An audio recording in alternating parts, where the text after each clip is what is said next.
Di antara 114 surat dalam Al-Quran, ada satu surat yang punya julukan yang luar biasa kuat, Jantung Al-Quran. Nah, hari ini kita akan coba bedah bareng-bareng, apa sih istimewanya surat Yasin? Pertanyaannya mungkin kedengeran simpel ya. Kenapa sih harus surat ini? Tapi jawabannya, wah itu dalam banget. Ini bukan sekedar nama panggilan loh. Julukan ini adalah kunci buat kita ngerti pesan inti dari Al-Quran itu sendiri. Yuk kita buka kuncinya sama-sama. Oke, jadi begini rencana kita. Pertama, kita bakal cari tahu kenapa surat ini dijuluki Jantung Al-Quran. Terus, kita bongkar pilar-pilar iman yang jadi fondasinya. Setelah itu, kita lihat cerita ajaib di balik turunnya wahyu ini. Kita coba pecahin misteri nama Yasin. Dan terakhir, kita lihat gimana surat ini terus hidup dan ngasih dampak sampai hari ini. Yuk, kita mulai dari julukannya. Sebutan Jantung Al-Quran ini bukan cuma kiasan indah atau puisi ya, ini punya dasar yang kuat dalam tradisi Islam, berakar dari hadis dan menyimpan makna yang dalam banget soal peran sentral surat ini. Gini dia logikanya, sederhana tapi ngena banget. Jantung kan fungsinya memompa kehidupan ke seluruh tubuh. Tanpa jantung, ya udah selesai. Nah, surat Yasin itu dianggap kayak gitu. Dia memompa esensi ajaran Islam ke seluruh tubuh Al-Quran, yang menjadikannya pusat dari semua pesan ilahi.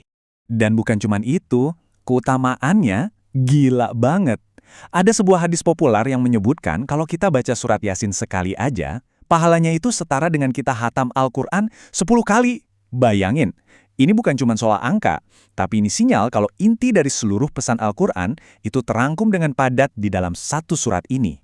Oke, pahala sebesar itu pasti ada alasannya kan? Nggak mungkin asal-asalan. Nah, rahasianya itu ada di mesin teologis di dalam surat ini.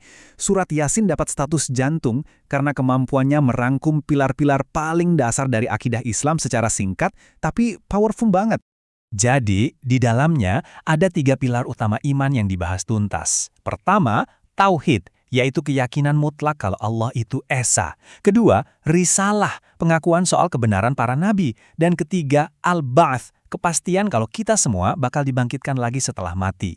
Nah, surat Yasin membahas ketiganya, tapi ada satu pilar yang dapat menekanan super kuat, kayak detak jantung yang paling kencang. Betul banget, tema tentang kebangkitan lagi setelah kita mati. Dan serunya, surat ini nggak cuma ngejelasin, tapi langsung turun tangan menantang dan ngebantah keraguan orang-orang pada masa itu lewat sebuah kisah yang dramatis banget. Coba deh bayangin situasinya. Ada seorang tokoh Quraisy namanya Ash bin Wa'il. Dia datengin Nabi Muhammad. Sambil bawa tulang belulang yang udah lapuk, dia remukin tulang itu di depan Nabi sampai jadi serpihan. Terus dengan sombongnya dia nanya, sebuah pertanyaan yang emang sengaja dirancang buat ngeremehin ide tentang kehidupan setelah mati.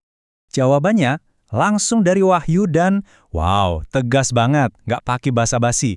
Ayat 78 dan 79 turun sebagai respon langsung, yang intinya bilang Tuhan yang nyiptain dari awal, ya gampang aja buat ngidupin lagi. Peristiwa ini nunjukin gimana surat Yasin itu nggak cuma berteori, tapi langsung terjun ke debat buat mematahkan keraguan paling dasar.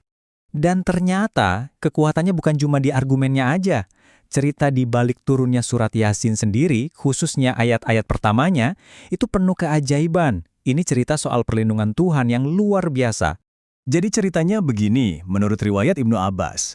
Waktu itu Nabi lagi baca Al-Quran dengan suara yang cukup kencang. Nah, para petinggi Quraisy ini panas, marah banget.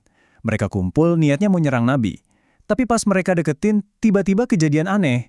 Tangan mereka mendadak kaku, kayak terbelenggu di leher sendiri, dan seketika itu juga, pandangan mereka jadi gelap, mereka jadi buta. Jelas mereka panik kan. Dalam kepanikan itu, mereka malah minta tolong sama Nabi. Nah, sebagai jawaban atas kejadian ajaib ini, turunlah 10 ayat pertama surat Yasin. Ini nunjukin dari awal banget surat ini udah jadi semacam perisai ilahi. Oke, dari cerita-cerita yang dramatis tadi, sekarang kita geser dikit ke sesuatu yang lebih misterius, yaitu namanya sendiri, Yasin. Apa sih artinya? Ternyata para ulama punya beberapa penafsiran yang menarik banget. Nah, ini yang seru. Ternyata para ulama punya beberapa pandangan berbeda. Ada yang bilang itu salah satu nama Allah. Ada yang bilang itu panggilan, wahai manusia. Ada juga yang percaya itu nama lain buat Nabi Muhammad. Dan ada juga yang bilang, ya itu rahasia Allah, sama seperti huruf-huruf pembuka lainnya. Banyaknya tafsir ini justru nunjukin betapa kaya dan dalamnya bahasa Al-Quran. Ada juga nih pandangan modern dari ulama kayak M. Quraish Shihab yang keren banget.